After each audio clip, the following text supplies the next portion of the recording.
Advisory Council approves referendum ordinance. Complex questionnaire may cause risk of no vote, says Saiful Haq. None involved in politics can become observer, EC in dialogue. Commission wants to go forward taking lesson from past, says CC. Khaleda Zia under intensive observation at hospital. Awami League slow poison Khaleda Zia in jail, alleges Bulu. Welcome to the News 24 English Bulletin. This is Nafisa and those were headlines. Now the details. The Advisory Council has approved the draft policy of the Referendum Ordinance 2025. The decision came on Tuesday at a meeting chaired by Chief Advisor Dr. Muhammad Yunus. Earlier on 20 November, the Council cleared the Referendum Act. The government planned to hold a referendum on election day to gather public opinion on proposed reforms suggested by the National Consensus Commissions. Officials said the ordinance would receive final approval within days. BPLP Workers' Party leader Saiful Haq said complex referendum questions may increase the risk of a no vote. He urged full clarity in the ordinance and warned that four questions with one answer could confuse voters. Speaking at a discussion at the National Press Club on Tuesday, he suggested holding the referendum with a single question. He also questioned what happens if no wins and said the interim government has no authority to list votes. Chief Election Commissioner A.M.M. Nasiruddin has warned that elections cannot be fair if observers act with bias. He urged observers groups to stay away from politics and ensure transparent reporting. At a dialogue with 81 local organizations on Tuesday, observers raised concerns about postal voting, misinformation and booth shortages. The CEC said new groups will need training and added that QR-coded ID cards will be used to detect fake observers.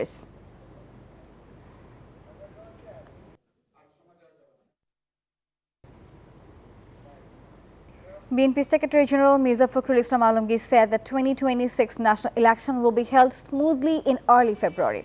He expressed this while speaking at a discussion with lawyers at the Thakurgarh District Bar Auditorium on Tuesday afternoon. Fakhrul said the law and order situation is stable and there is no scope for election disruption. Local leaders of the Lawyers Association were present at the event. BNP Chairperson Khaleda Zia is under close observation at Evocare Hospital. BNP Media Cell member Shahil Kabir Khan said her condition has slightly improved. She remained in a cabin under the supervision of a medical board. Khaleda Zia was admitted Sunday night after tests. Doctor confirmed she has pneumonia and treatment is ongoing. Meanwhile, Vice Chairman Barkatullah Bulu claimed the Sheikh Hasina government has slowly poisoned former Prime Minister Khaleda Zia in prison.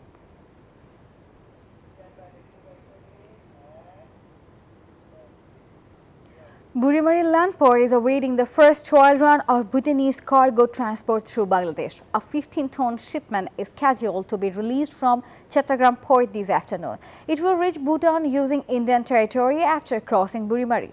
Assistant Commissioner Delwar Hossain said the cargo may arrive at Burimari within 2 days if released on time. The port authority will send the shipment to Bhutan quickly after completing formal procedures.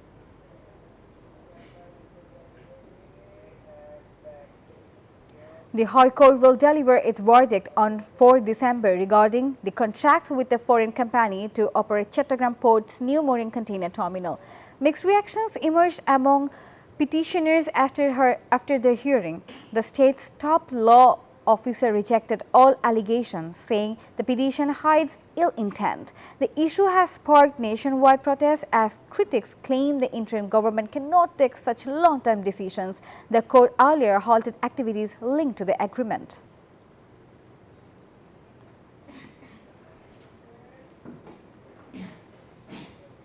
Law advisor Dr. Asif Nazrul said the referendum will contain only one question and voters must answer with a simple yes or no. The referendum will be held on the same day as the national election. He said the referendum ballot will be printed on a separate color paper to avoid confusion. He shared the details at a press briefing at the Foreign Service Academy on Tuesday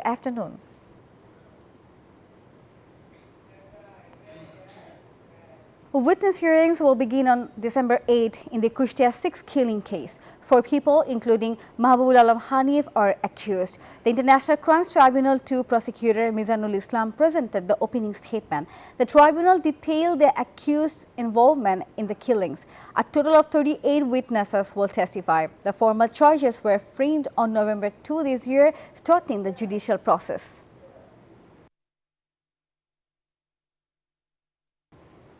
Bangladesh Bank has increased rescheduling support for defaulting borrowers. The move helps affected businesses restore operations and financial stability.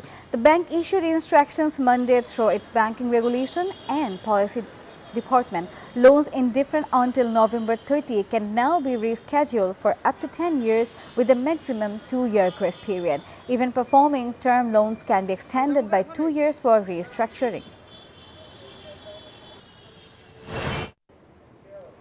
At least 10 people, including 9 children, were killed in a Pakistani airstrike in Afghanistan's Khost province.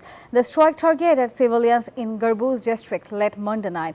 Taliban officials said an entire house was destroyed.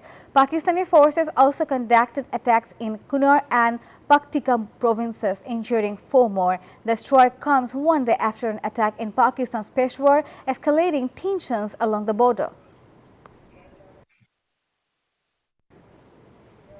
The National Sports Council has barred all national team players from participating in next year's election campaigns. Previously, players were used politically, causing divisions among them. To prevent such incidents, NSC issued this directive in advance. Players are considered national assets and symbols of unity. All sports federations have been formally notified to ensure compliance and maintain the integrity and neutrality of athletes during the elections. And that's all from the Newsroom today. Thank you for watching News24. Please stay with us.